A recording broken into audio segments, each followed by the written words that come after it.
Dr. Seuss's Sleep Book. This book is to be read in bed. The news just came in from the county of Keck that a very small bug by the name of Van Vleck is yawning so wide you can look down his neck. This may not seem very important, I know, but it is, so I'm bothering telling you so. A yawn is quite catching, you see, like a cough. It takes just one yawn to start other yawns off. Now the news has come in that some friends of Van Vleck's are yawning so wide you can look down their necks. At this moment right now, under 7 more noses, great yawns are in blossom, they're blooming like roses.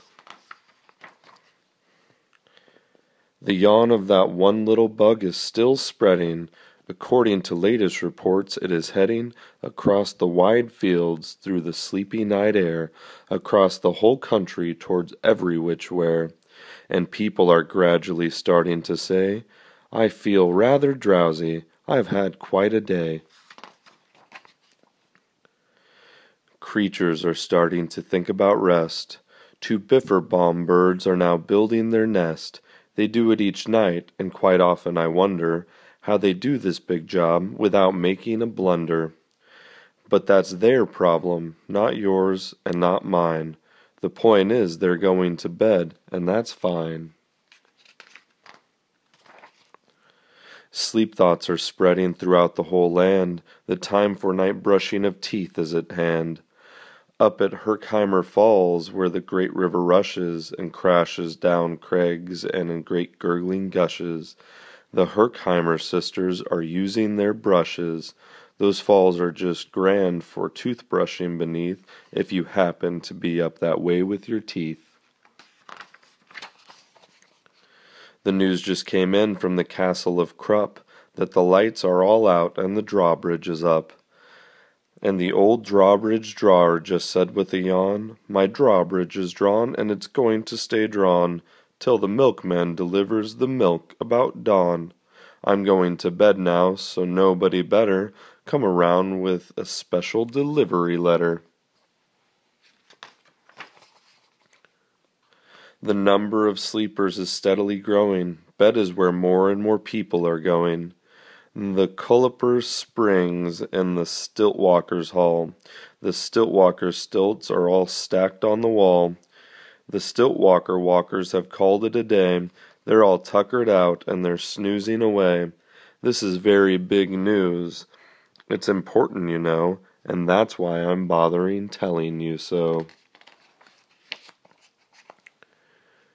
Way out in the west, in the town of Merced, the Hinklehorn Honking Club just went to bed. Every horn has been quietly hung on a hook for the night on its own private Hinklehorn hook. All this long, happy day they've been honking about, and the Hinklehorn honkers have honked themselves out.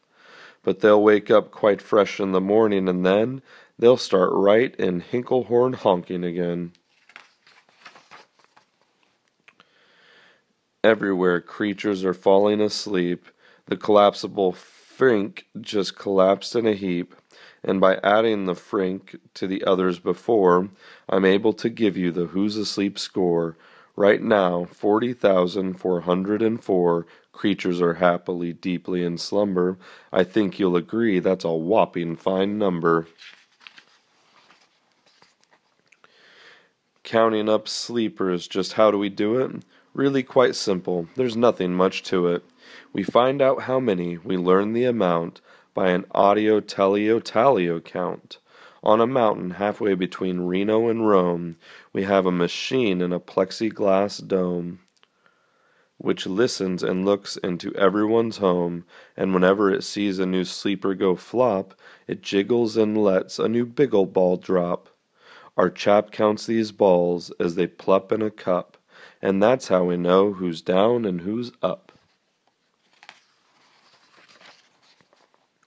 Do you talk in your sleep? It's a wonderful sport.